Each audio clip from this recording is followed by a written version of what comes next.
Welcome to the 2-Acre Homestead podcast. I'm your host, Lisa.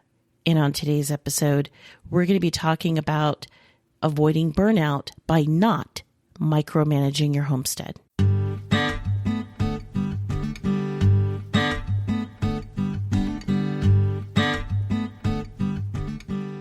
Welcome to the 2-Acre Homestead. Come along with us on our journey from a small suburban homestead lifestyle to our new lifestyle, homesteading in the rural countryside of southern Arizona. We'll share with you our tips, tricks, successes, and failures from both our past suburban lifestyle to our new rural lifestyle, all on the 2-Acre Homestead.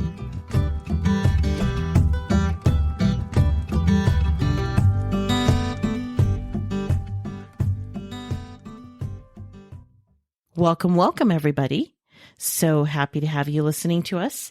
And you know what? Honestly, I forgot to introduce my wonderful husband of 20 plus years, and with 2 kids, 4 dogs, and a host of animals in between us, and 2 acres to manage on our own. I forgot to introduce my husband, Kevin, as my co-host. Yeah, I was kind of wondering why I didn't get introduced there. Yep, sorry about that. That was my mistake. It's a little mistake, but you know, if we were micromanaging things just a little bit better, maybe I wouldn't have made that mistake. Yeah, well, this is a really good topic. I think we both tend to be detailed people, and some people might think that is micromanaging, but details are super important. Yeah, you know, totally. I agree with that. Details are very important but at the same time, if you pay a little bit too much attention to the details and the finite things, you can easily forget about the big picture, you know? Yeah, sometimes I think that the experience of things is more important than the details of things. So, as an example, we recently went to the lake, and the lake we go to is about, an hour and a half away from where we live. Yeah. And I watched you pack everything, and you had every snack on the planet, you know, and the ranch flavor of it too. And it took you a long time to make sure that everything was packed and homemade and home good snacks. And I felt bad because I would say probably half of those things that you had planned for, we either didn't do or didn't eat. So was it too much detail? No, I disagree with you. I think with this particular example that you're trying to use, I feel very strongly that I would have much rather have had all of those things. You know, I still would pack all of those things, because if something goes awry and something isn't done a specific way, especially when you're talking about the kids, and if you're not bringing, you know, those snacks with you, and, you know, I want them to eat the good stuff, you know, I don't want them to eat bad things, but you know, where there's kids involved, anything can happen. And so, yeah, I totally overpack. And, you know, I do it because probably I'm a little bit more detailed than what I need to. And I probably, you know, overthink things, but I think it's a good thing. Yeah, that's true. But when we look back on the pictures and we think about the time that we spent on the lake, was it about the details of, you know, what was cooked or what was packed? Is it those things, or was it really the experience of the kids playing in the lake and all of us just relaxing on a blanket on the grass, you know, as a family, listening to the water, having fun, you know, going on a little hike? Or were those the big things? Or was it the small details? What do you think? Well, I would argue that the details are important, because what if we were in an accident or something happened to our car and we had to sit and wait, let's say, for AAA to come, you know, charge a battery or something like that, or some tow service. And then you've got the kids, and, you know, they're going to be hungry in like an hour and a half. And they're going to want snacks and all of that stuff. So I want them, again, to have that good, wholesome stuff, not the prepackaged junk food that they're going to get when they're at the grocery store. So really, I kind of guess it's just in my opinion that the details do matter.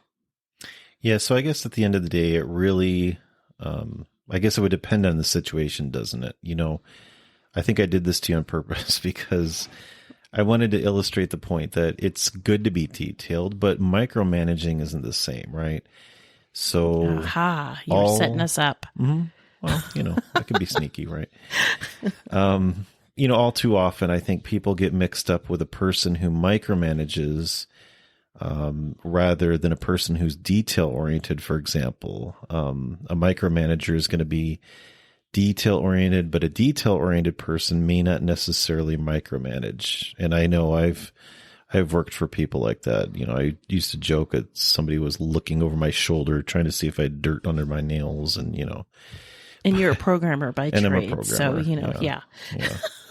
Technically, most programmers don't have dirt under their nails. I know. Well, I Homestead too, right? So I do carry a shovel and whatnot. So anyway, but the key is in managing. So how much you want to micromanage and dictate every single thing isn't going to affect your overall experience. So for example, you could micromanage chickens. I've seen and heard people do some crazy things just recently. I was reading a post and somebody was asking about how they could stop their chickens from eating their own eggs. And there were several suggestions in that post, and people were saying, well, it's what you feed them. And people were saying you should rinse their mouth out. You should be right there when they hatch their eggs. You should do this. You should do that. And at the end of the day, it came down to micromanaging them. But, you know, rather than micromanaging every little movement that the chickens make, well, let them be chickens. Instead of, you know, find out who's eating the eggs, take care of that chicken rather than the whole flock, right?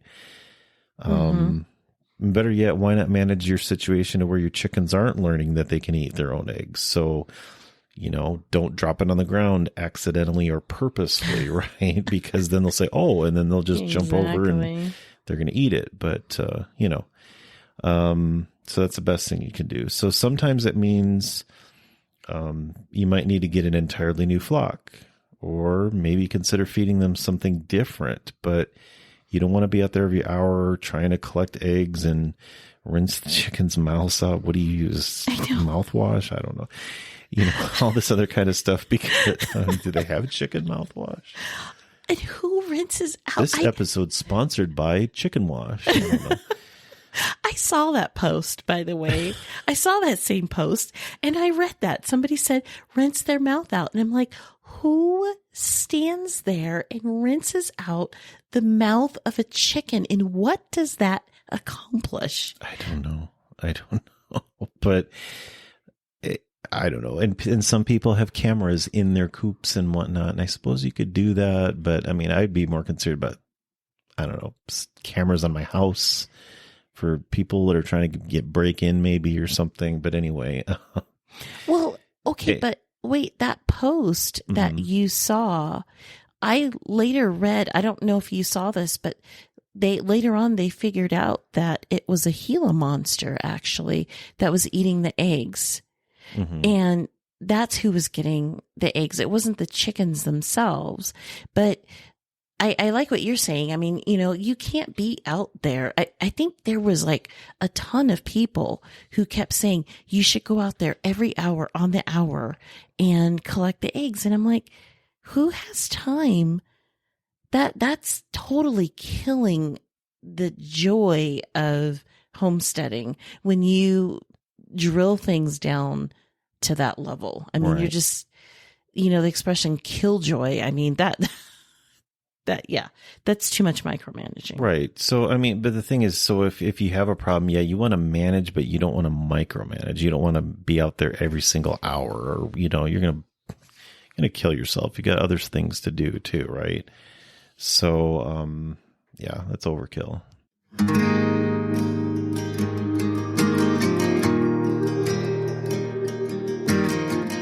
Do you love seafood? I do. I was raised on seafood. My dad would deep sea fish every month, and as the years have gone by, I've struggled to find that same crisp, fresh-tasting seafood. That is until now. Wild Alaskan Company brings sustainably caught fish off the coast of Alaska straight to your door. You'll get things like rockfish, halibut, coho salmon, cold smoked salmon, and so much more. So head on over to wildalaskancompany.com, and when you go to checkout, use the coupon code 2ACRE, that's TWRE, for $25 off your first order. So again, that's wildalaskancompany.com. Use the coupon code 2ACRE for $25 off your first order. And now, back to our podcast.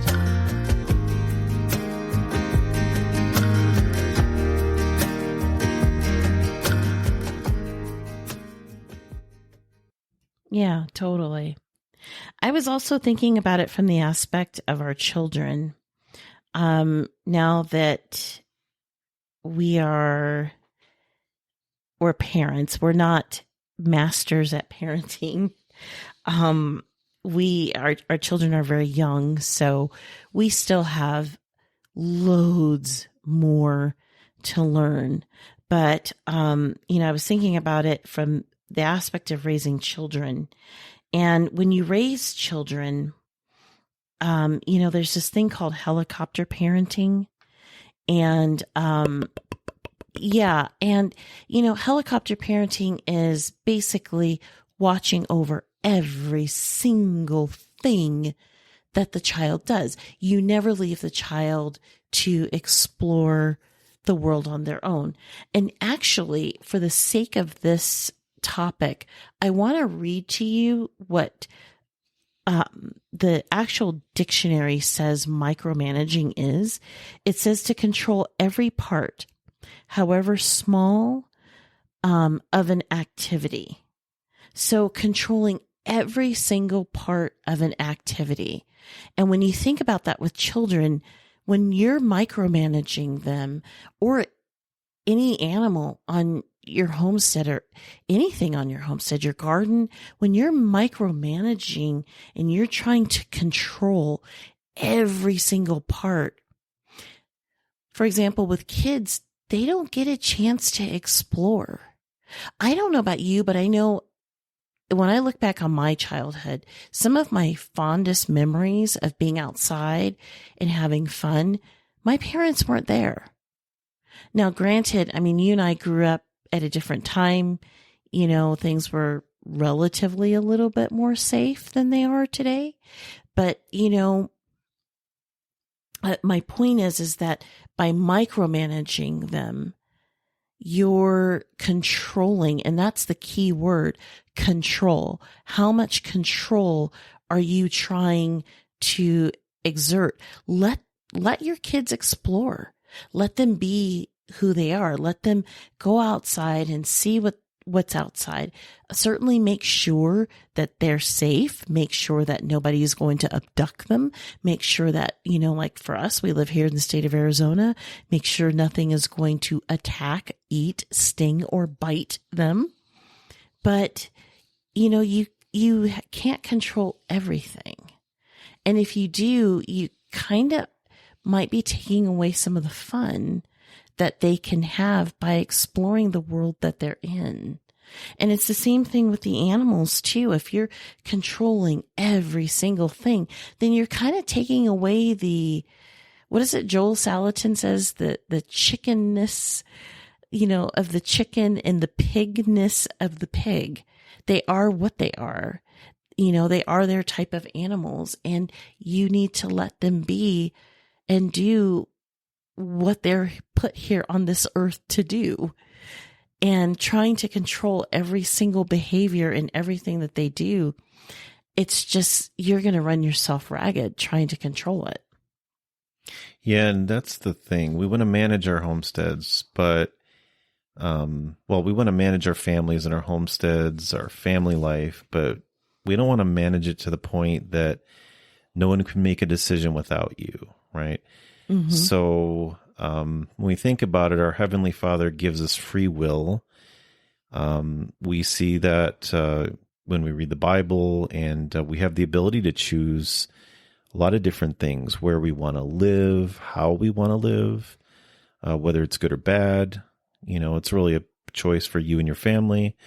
It may not be good for other people, but for you, you have that free will. Mm-hmm. You make those decisions based on good, good information that you have and you put together. But we have those abilities to make those choices, and we should be the same with our families. Our families should have, the individuals in our family should have the ability to make choices without being micromanaged with every single detail. And I know we've known people that, that's happened. The parents have done that to the kids, and, you may hear that expression. I know we've talked about it. It's like a spring. You push it down, and sooner or later that spring's going to spring back, right? Yep. So basically what we're saying in a nutshell is keep the details small, keep the details few, focus on the experience, focus on the consequence, but don't focus so much on the details that, you sap all the fun out of what you're doing, day to day. And you've got to know that what's fun for you, you've got to work on that. If you're a detailed person, may not be fun for everybody else, and that requires some humility. But you've got to think outside the box, outside of what's right for you, and then think about what's right for everybody else on the homestead. So if you have a family and you're the only one who's very detailed, and you're saying, hey, we've got to go with this, and you've got to do that because of your being detail oriented, thinking that way, and nobody else is, well, you're going to rob them of the enjoyment of homesteading, the enjoyment of anything. There's so many ways to do things. There's no one way to do what's right. So, especially on a homestead, there's more than one way to cook a chicken, so to speak, right? Fry it, boil it, Wow. But micromanaging your family, micromanaging your homestead, even your animals, even your gardens, it's exhausting when you're trying to look at every detail and you're trying to do everything perfect. And, you got to match that thing you saw in a magazine, in a pretty magazine, or some, channel you watched or something, but just do it, right? It's more important to do it and have fun doing it than, making sure it's perfect and you're worrying about every little thing. So, you just basically rob yourself of the experience of having joy in doing what you're doing. Remember the why of why you're doing this, gardening or raising animals or whatever it is. Right. Teaching your kids about these things, the values, why you do it, why it's important. Stay with us. We'll be right back. Are you looking to build a homestead from the ground up? Or maybe you're looking to build an off-grid dream home, a vacation home, or maybe just a piece of land to call your own. Visit yourcheapland.com to buy rural land in the wide open spaces of southwestern United States. When you visit yourcheapland.com, they're here to help you, and with their help, you can do this. You can take your dream of owning land and make it a reality. Most down payments are only $294, including the document fee. Remember, everyone qualifies for financing at yourcheapland.com. Head on over to yourcheapland.com and start making those dreams come true. And now, back to our podcast.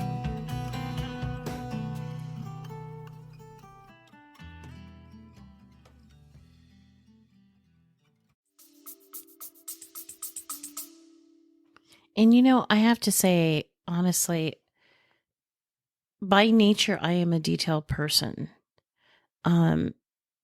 when it comes to certain subjects, and then some things I'm not. But overall, I would say there is so much beauty in imperfection. There's an expression that is used, and it's called Homestead perfect. And that's because it's not perfect. Because we're not perfect. None of us are perfect. We were designed to be perfect, but of course we can't attain perfection on this side. It's just, if you're going to try to attain for perfection, you're going to wear yourself out doing it, because we've all inherited sin and imperfection from our original parents, Adam and Eve. So, but there's the beauty of things is in the imperfection of us trying to do things the right way, and trying to just that effort of trying to make things look nice, trying to make things work, but not to the degree that it overtaxes you. Beauty is important. We all see things. I mean, kids know when things are beautiful. We all have this inherent marker inside of us that says, hey, that's beautiful. That's beautiful. Whatever is beautiful to you. But I think there's something that's just beautiful in when you're trying, and even though it's not perfect, but you're at least trying. And that, to me, the actual act of trying to do something is what makes things beautiful, but not too much. And basically, I guess what we're basically trying to say is keep a balance. Because you don't want to do things so, you don't want to go at it so hard, whatever that thing is. You don't want to go at it so hard that it robs you of your joy and of everybody else's joy around you, because they're trying to work doubly hard to make whatever this perfect dream that you have or this perfect idea work. It's just because you're never going to attain to that level of perfection. It's just not going to happen.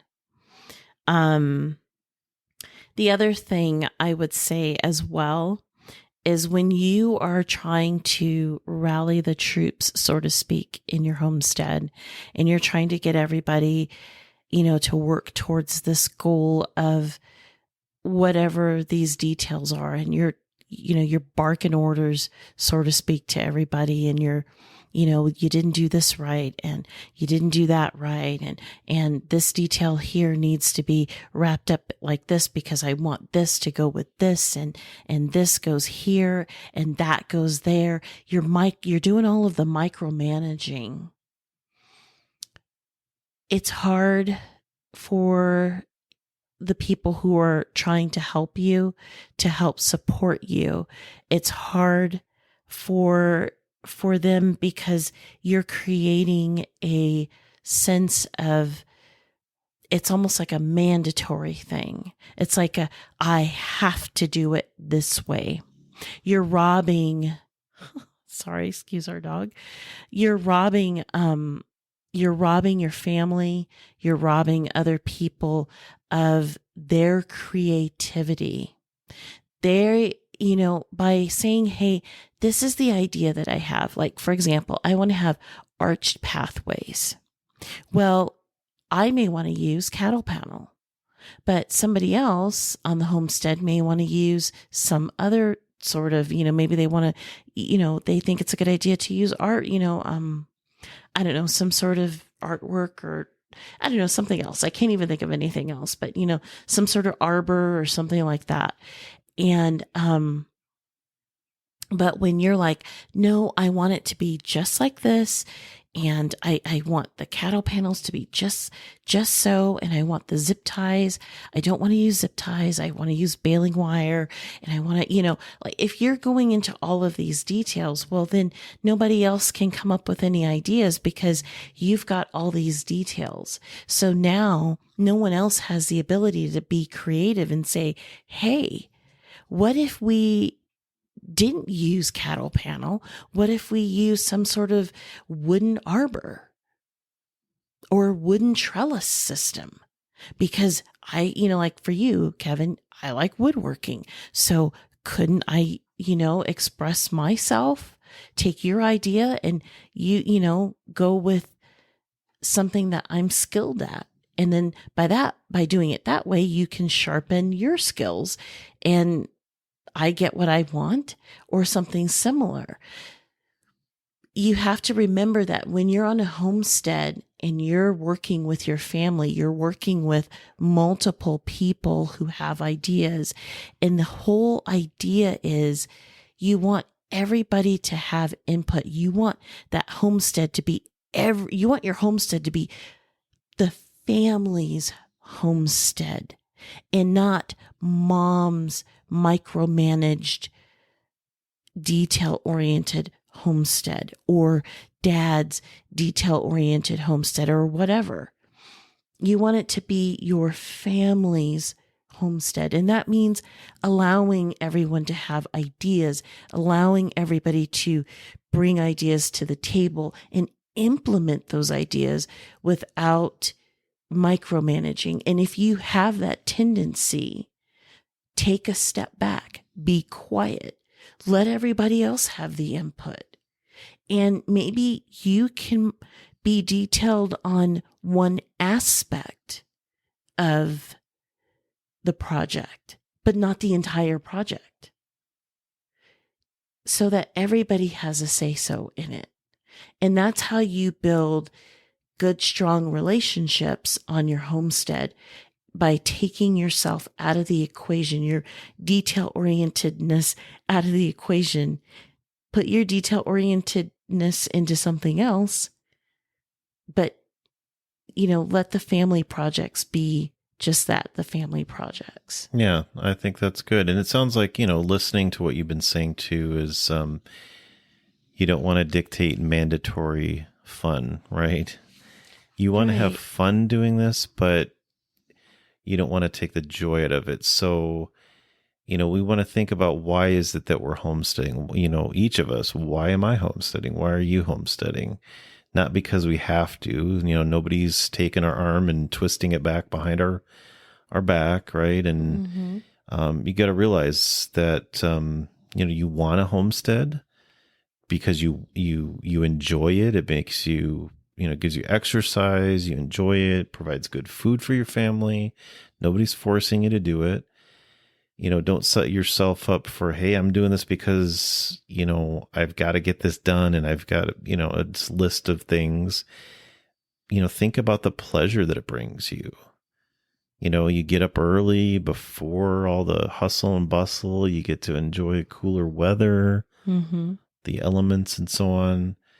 You really get a different perspective when you do that. But if you're micromanaging or being micromanaged, then it becomes mandatory, and, that's not fun. And then you can burn yourself out, which is, again, what we're continuing to talk about this season, right? So you don't want to burn yourself out, lose the fun, but create a home environment where, it is enjoyable. Mm-hmm.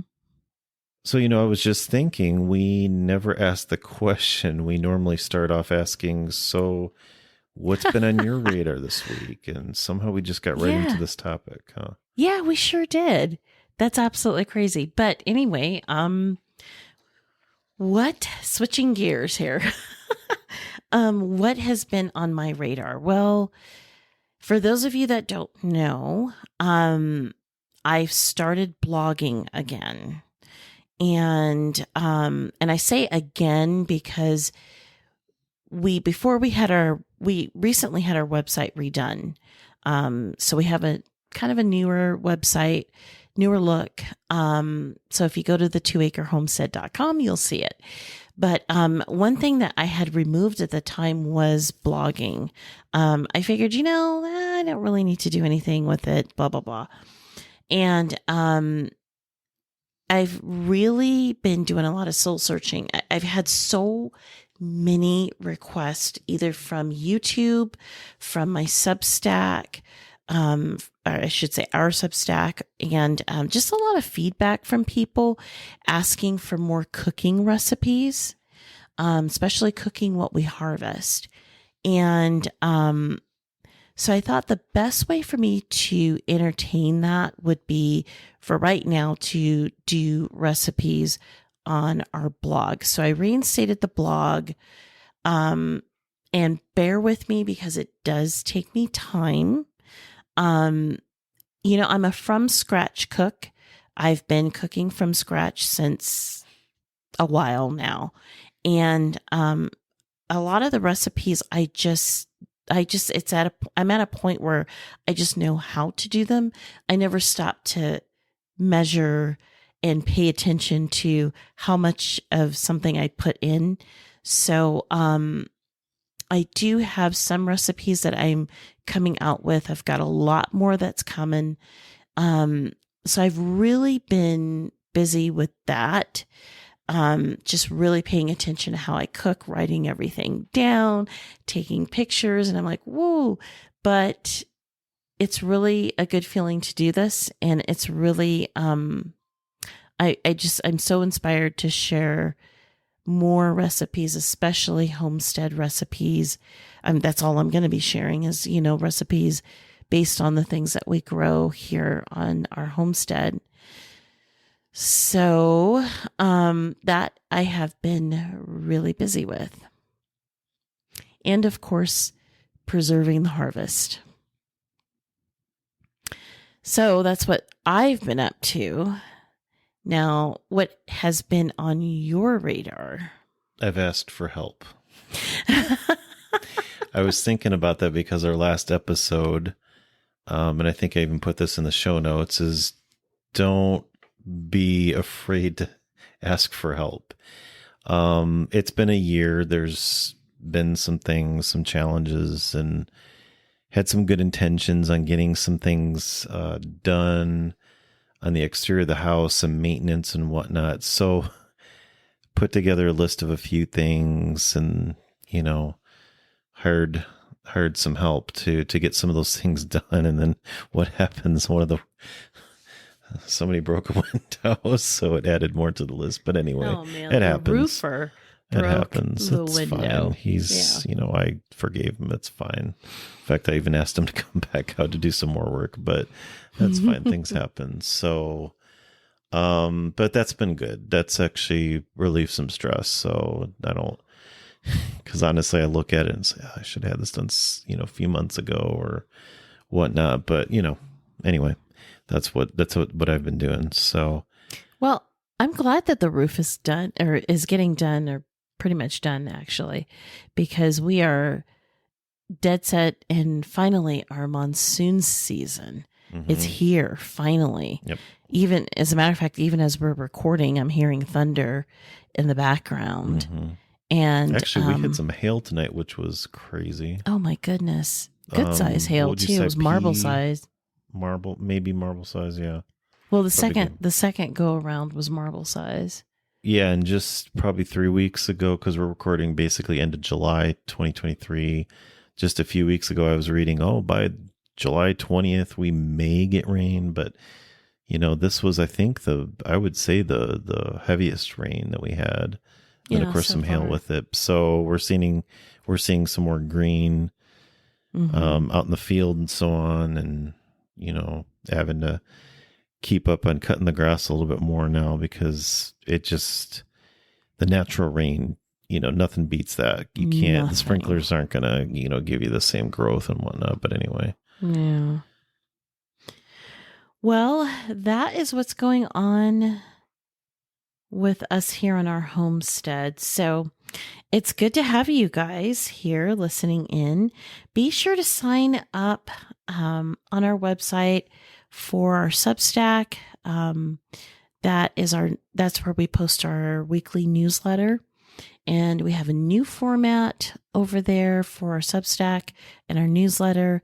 And basically we talk, it's just really brief, a real brief newsletter where we talk about the things we didn't say on this podcast. Yep. And just to mention, if you're not familiar, Substack, real cool because, you can go to a blog, you can go and find articles and so on. But what I like about when you subscribe to our Substack is you get an email when that blog post comes out, and you can just read it right there.